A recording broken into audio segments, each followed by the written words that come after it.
معاشرے میں رائج ہے کہ مسافر جو ہے ایک دوسرے کو پیغام سلام بھیجتے ہیں کہ وہاں جا کر فلاں میرے دوست کو، عزیز کو، رشتہ دار کو میرا سلام کہتے ہیں. یہ سلام ارسالی، یہ پہلے زمانوں میں بھی تھا اور اب بھی ہے، یعنی بالواسطہ سلام بھیجنا، بلا واسطہ نہیں، بالواسطہ کسی کے ساتھ آپ سلام کہلا بھیجتے ہیں کہ جا کے اسے سلام کہتے ہیں. تو اس کا جواب دینا بعض فقہا کے نزدیک مستحب ہے، جیسے شیخ یوسف بن احمد بحرانی، محقق بحرانی، یہ 12ویں صدی کے شیعہ محقق ہیں، فقیہ محدث. ان کی کتاب الحدائق الناظرہ، اس میں انہوں نے یہ فتویٰ دیا ہے کہ ایسے سلام کا جواب دینا واجب نہیں ہے بلکہ مستحب ہے. ارسالی سلام کا جواب دینا واجب نہیں ہے بلکہ مستحب ہے. اور جواب بھی اس طرح سے دے کہ جب آنے والے نے آپ کے پاس آ کر سلام کہا کہ بھائی فلاں بندے نے سلام کہا ہے، تو جواب اس طرح سے دے علیک وعلیہ السلام، تجھ پر بھی سلام ہو میری طرف سے اور اس پر بھی سلام ہو، علیک وعلیہ السلام. تو یہ مستحب ہے. بعض فقہا ایسے سلام کے جواب کو واجب سمجھتے ہیں. مثلا شیخ احمد النراقی، جسے فاضل نراقی کہتے ہیں، 13ویں صدی کے فقیہ محقق. ان کی کتاب ہے مستند الشیعہ فی احکام الشریعہ. اس میں انہوں نے فرمایا ہے کہ ظاہراً ایسے سلام کا جواب دینا واجب ہے. اب بہتر یہ ہے کہ اگر کسی نے سلام بھیجا آپ کے لیے تو آپ اسی طرح سے جواب دیں کہ علیک وعلیہ السلام، کہ تجھ پر اور اس پر میری طرف سے سلام ہو، کہ خداوند ان پہ سلامتی نازل ہو. یہ اس طرح سے جواب. تو اس کے پس منظر میں کتاب الکافی میں ابی کہمس سے روایت ہے کہ وہ کہتا ہے کہ ابی کہمس کہ میں نے آقا امام صادق علیہ السلام سے عرض کیا کہ عبداللہ بن ابی یعفور یقرئک السلام.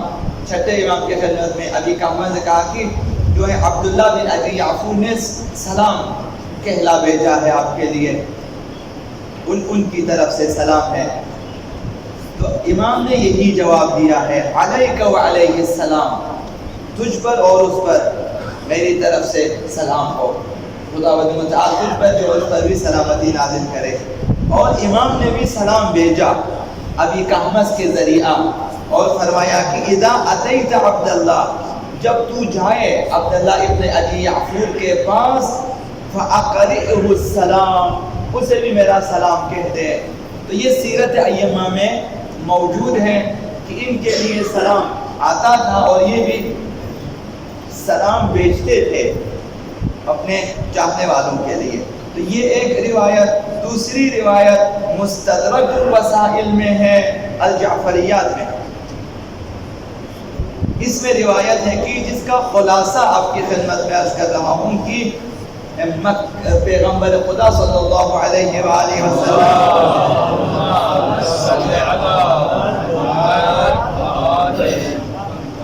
مکہ کے پہاڑوں میں تھے پیغمبر اسلام. وہاں ایک شخص سے ملاقات ہوئی اور اس کا نام تھا حام بن ہیم بن قیس بن ابلیس، یعنی شیطان کا ابلیس اصلی اس کا پوتا تھا. نسل شیطان سے، نسل ابلیس سے، حام بن ہیم بن قیس بن ابلیس، یہ اس کا پوتا جن. اس کا کام تھا، جب وہ شیطان کی نسل سے ہے، کام یہ تھا اس کا لوگوں میں تفرقہ اندازی ڈالنا، جدائی ڈالنا، دشمنی پیدا کرنا لوگوں کے مابین، قطع رحم کرانا، بھائیوں کو، بہنوں کو، باپ بیٹوں کو لڑانا آپس میں تاکہ ان کے درمیان تعلقات ختم ہو جائے.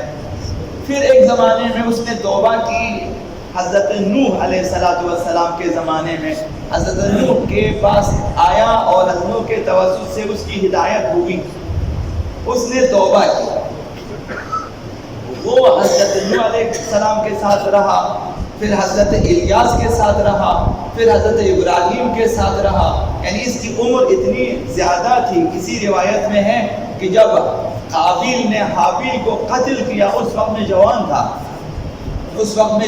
تھا، اب وہ ہوتا ہوا آیا ادھر پیغمبر صاحب کے زمانے تک، ہم بن ہند ان کے ساتھ، پھر حضرت یوسف کے ساتھ رہے، پھر حضرت موسیٰ کے ساتھ، پھر حضرت عیسیٰ کے ساتھ، ایسے انبیاء کے ساتھ رہے۔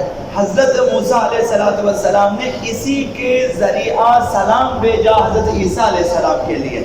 حضرت موسیٰ علیہ السلام نے اذا لقیت عیسی ابن مریم فاقرئ السلام، حضرت موسیٰ نے پیغام بھیجا کہ جب عیسیٰ ابن مریم علیہ السلام سے تمہاری ملاقات ہو تو میرا سلام کہہ دیں۔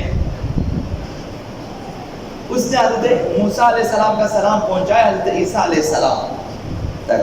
تو حضرت عیسیٰ علیہ السلام نے بھی سلام بھیجا پیغمبر اسلام کے لیے، ہمارے پیغمبر اسلام کے لیے، اذا لقیت محمد صلی اللہ علیہ وآلہ فاقرئہ السلام، جب تو پیغمبر اسلام سے ملاقات کرے تو میرا سلام کہہ دے۔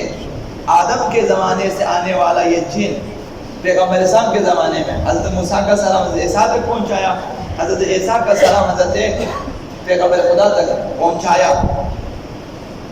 اب وہ پہنچا پیغمبر، جب وہاں مکے کے پہاڑوں میں ملا پیغمبر اسلام کو تو انہوں نے کہا کہ بس اے اللہ کے رسول عیسیٰ کا سلام ہو آپ پر، یعنی حضرت عیسیٰ کا سلام میں نے پہنچا دیا۔